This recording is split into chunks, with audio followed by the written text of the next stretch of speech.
Друзья, всем большой привет! Сегодня с вами хотел бы поговорить о моем первом премиум танке. Это Т-26Е4 Super Pershing.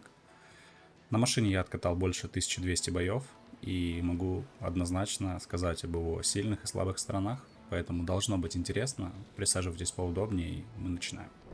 Т-26Е4 Super Pershing — это средний танк ветки США. Самый дешевый прем-танк на 8 уровне, я так полагаю. И машина реально заслужила звание бюджетной имбы, потому что действительно машина крайне интересная, имеет ряд достоинств и абсолютно минимум недостатков. Главное достоинство Супер Першинга — это, конечно, его орудие. Альфа Страйк у нас маленький, видим 240 единиц, но хорошее пробитие ББшкой 202.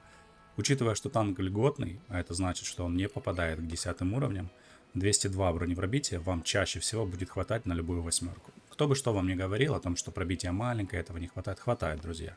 Если играть правильно, если выцеливать цели в нужные и уязвимые зоны, то проблем у вас никаких не возникнет с пробитием. Голда пробивает сумасшедшие 258 мм, этого достаточно и для девяток. Ну, то есть с голдой, если играть на full голде, машина способна фармить, это совсем другой геймплей, это совсем другая игра. То есть когда вы играете на супер першинге на голде, для вас нет никакой цели абсолютно, которую вы не могли бы пробить. Ну, за исключением там каких-то ромбовых защитников и так далее, вот таких вот прям танков. В целом, в лоб вы голдой будете пробивать почти всех. Стандартным базовым снарядом будете пробивать практически все цели, если будете выцеливать. Вот так будет правильно. В остальном орудие видим 0.38 разброс, 2.3 сведения. То есть скорострельность не самая, конечно.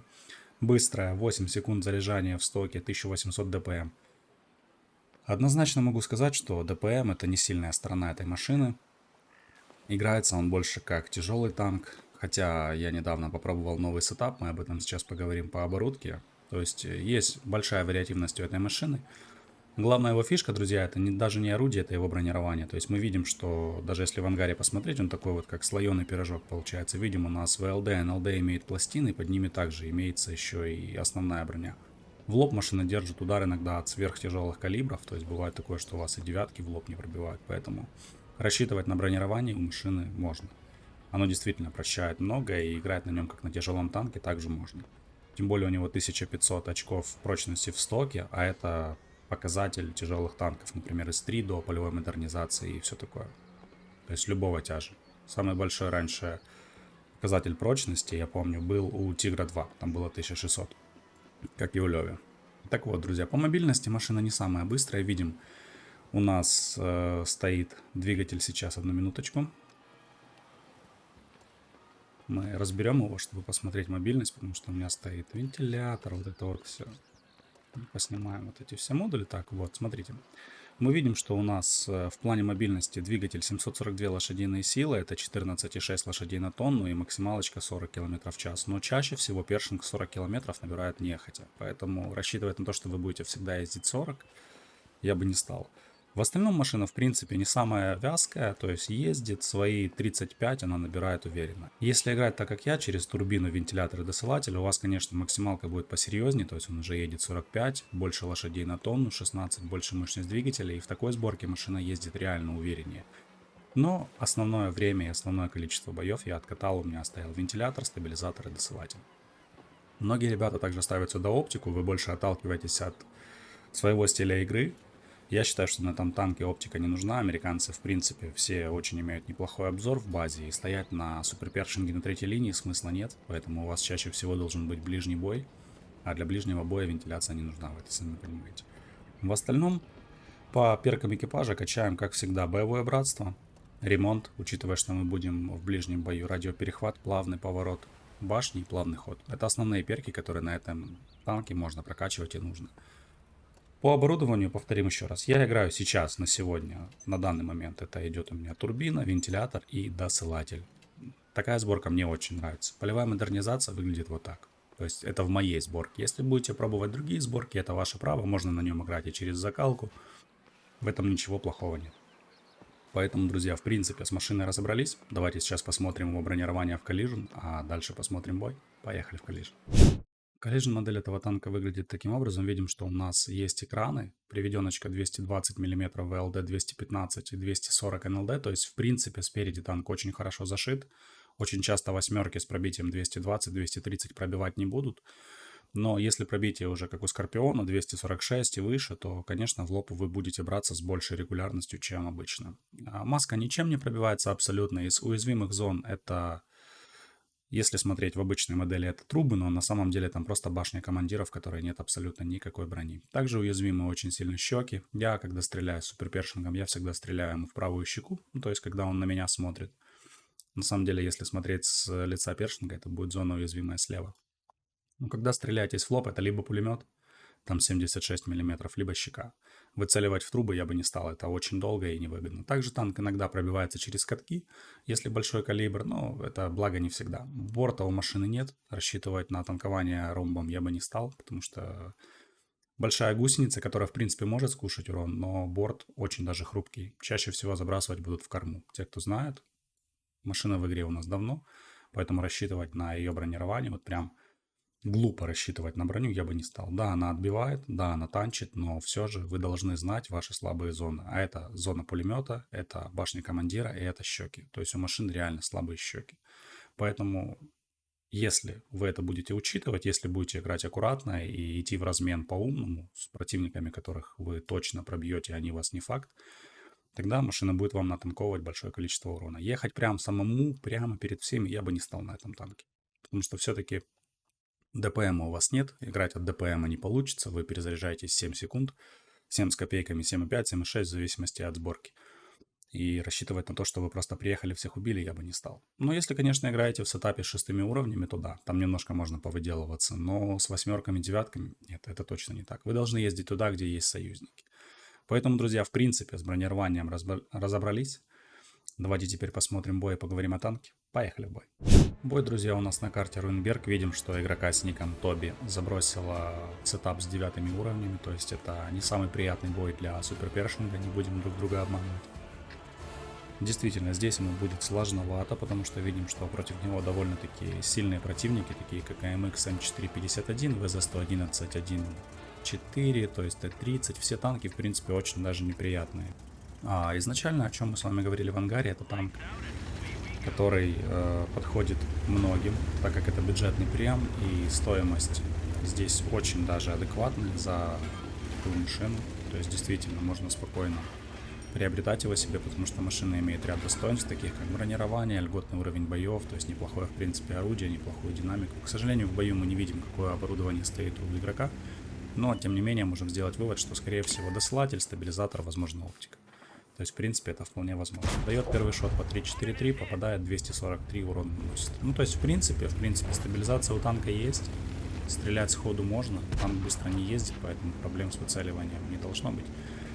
Бой у нас на мастера, поэтому должно быть интересно. Количество урона не рекордное, но смотреть рекордные настрелы на фулл голде, сами понимаете, это не самое-самое для нас главное. Тем более, я знаю, что многим из вас очень не нравится, когда бой идет на фулл голде. Поэтому я выбирал такой более-менее приближенный к реалиям бой.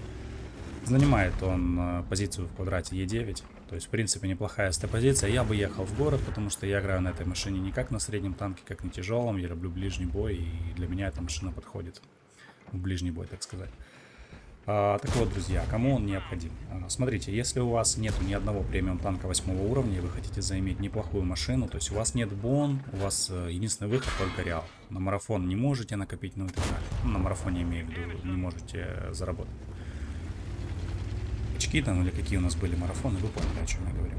То есть если выход только через реал, суперпершинг к вам подойдет, потому что машина стоит реально недорого, фармит хорошо, стоимость одного снаряда 255 копеек, то есть 255 серебра, это очень мало, то есть вы можете за 2000 урона нафармить очень хорошие средства, правда. С прем-аккаунтом этот танк может спокойно каждый бой вытягивать по 80-100 тысяч, без проблем. Тем более, если вы играете с 8-ками, вот такие бои, как сейчас с 9-ками, у вас будут нечасто, то есть я сужу по тому, как меня забрасывает балансит на суперпершинге.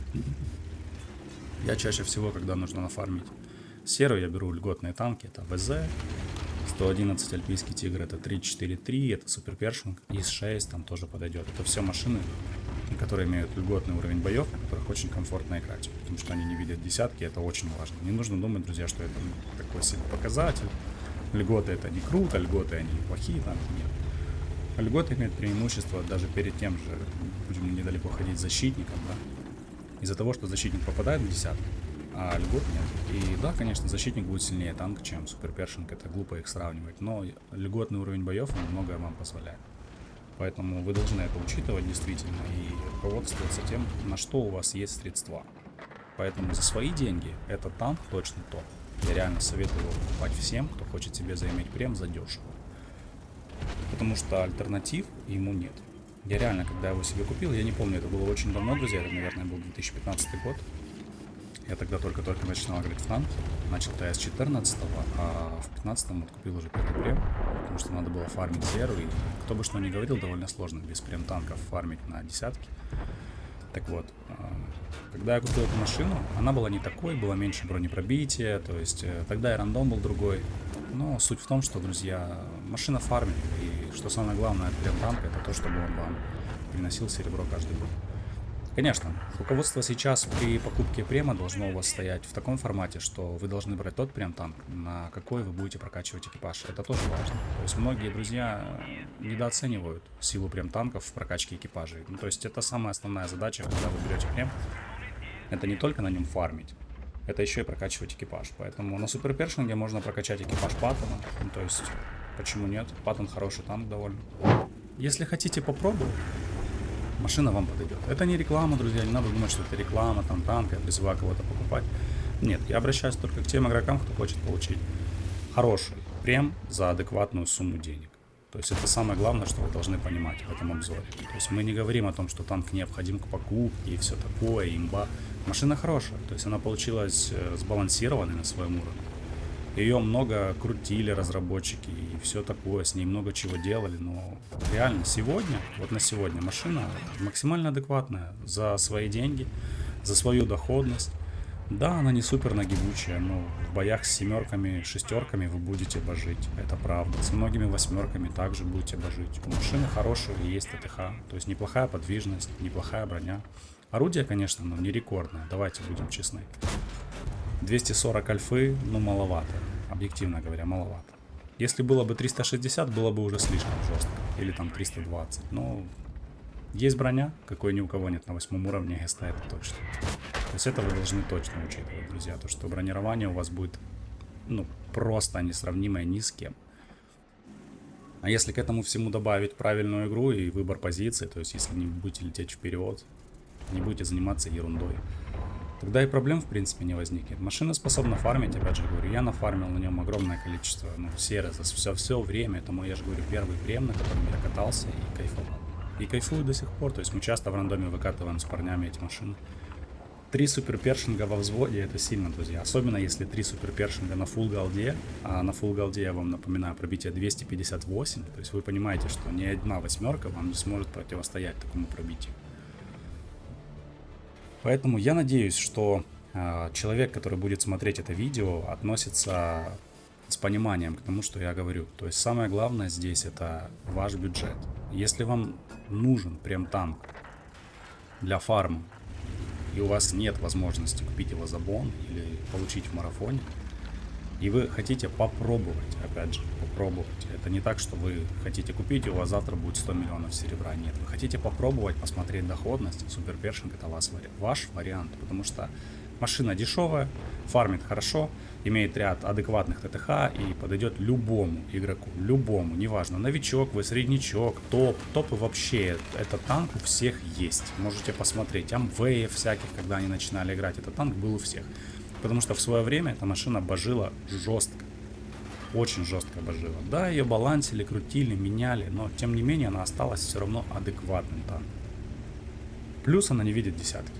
А это вас должно очень сильно руководствовать к покупке. Потому что он не видит десяток. Это жестко. Вы никакой ИС-7 никогда в прицеле не увидите. Главное не играть во взводе с танками нельготными. Забросил дальний шот по ЛТ-432. Видим, что пушка в принципе позволяет кидать и вдаль. Орудие хорошее, имеет неплохую стабилизацию. Если поставить еще и стабилизатор, он здесь играет без стабилизатора, видно по прицелу. Я играл на этом танке большое количество боев со стабилизатором, я прекрасно понимаю, какой у него прицел. Поэтому смотрите, друзья, сами. Машина подходит новичку, точно, это я говорю с большой уверенностью, если вы новичок, хотите освоиться в танках, хотите попробовать играть на тяжелых, например, танках, научиться, эта машина вам подойдет, потому что он играется как тяж.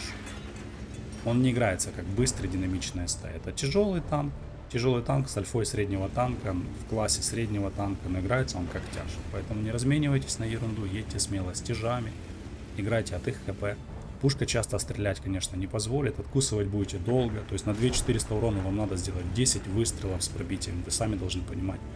Но даже если вы будете делать 5 выстрелов с пробитием, вы уже будете зарабатывать плюс 60, плюс 70 тысяч. А это как бы, немало, согласитесь. Тем более танк позволяет настреливать. Позволяет. 202 пробития, этого достаточно. Я понимаю прекрасно, что найдется в комментах человек, который скажет, что да, 202, ты серьезно? Ты видел рандом? Да, видел. У меня на этом танке 1200 боев, и они в большинстве своем сыграны на ББ. Поэтому я прекрасно понимаю, что такое 202 пробития. Если я играю на ВЗ, у которого пробитие 196, или на 343, у которого пробитие 196, и настреливаю нормально, уверенно урон, то о чем говорить, когда у вас пробитие 202. Поэтому, друзья, давайте подведем такой промежуточный итог. Видим, что бой идет к своему завершению. 2 фрага у нашего сегодняшнего героя есть, 3500 урона также есть, это еще не конец, то есть еще будет нанесено достаточно урона. Там посмотрим фарм, он тут пострелял в этом бою и ББшками, и голдой пострелял. В принципе, показал танк вообще, как он играется. Так вот, подведем итог. Если вы ищете премиум танк для заработка серебра за адекватные деньги, это ваш вариант. Если у вас бюджет больше, можете брать какую-то имбу, там, например, защитника, он в клиенте за 10 тысяч голды, 10 300 вроде продается. То есть можете посмотреть в магазине. Но если вам просто нужен танк для фарма на каждый день, который будет фармить стабильно каждый бой, потому что не видит десяток, а защитник опять же видит десятки. Я их не сравниваю лоб в лоб по доходности и все такое, просто говорю. Это машина для вас. Если вы новичок, у которого нет ни единого прем-танка и вы хотите его себе приобрести, опять же, это ваш вариант. Машина нормальная, хорошо сбалансирована, неплохое орудие. Да, нет ДПМ. Да, не быстро ездит, но если с этим мириться и относиться с пониманием к его плюсам и к его минусам, проблем у вас не будет. Вы будете зарабатывать большое количество серых, особенно если у вас есть премиум аккаунт. А если вы еще и начнете на нем выкачивать экипаж, вам вообще, друзья, будет счастье. Потому что первое, для чего вы должны брать прем, это то, будете ли вы качать на нем экипаж. Поэтому если вы качаете ветку Паттона и вам нужен американский СТ, пожалуйста, это ваш момент. Видим, он там пронутый 30, маска и орудие. То есть то, о чем мы с вами говорили. Машина танкует, и танкует очень даже хорошо. Даже такие танки, как Т-30, это там очень хорошее бронепробитие, тем более на ББ. Кумули вообще отлично отбивает из-за экрана. Видим, что у него в этом бою 4000 урона, бой на мастера. Опять же, повторюсь, сейчас мы посмотрим с вами результаты. Пробовал пробить фугасиком во флипазик, прошу прощения. Добирает. Ну вот, 3 фрага, 4493 урона и победа. Давайте еще раз просто закрепим. Если нужен прем для доходности, за адекватные деньги, для того, чтобы можно было прикольно на нем поиграть, покайфовать, эта машина для вас. Если вы новичок, эта машина также для вас. А дальше руководствуйтесь сами. Если возникнут какие-то вопросы, пишите мне вопросы в комментарии, я на них обязательно отвечу. Надеюсь, видео вам понравилось, и до новых встреч. Пока-пока.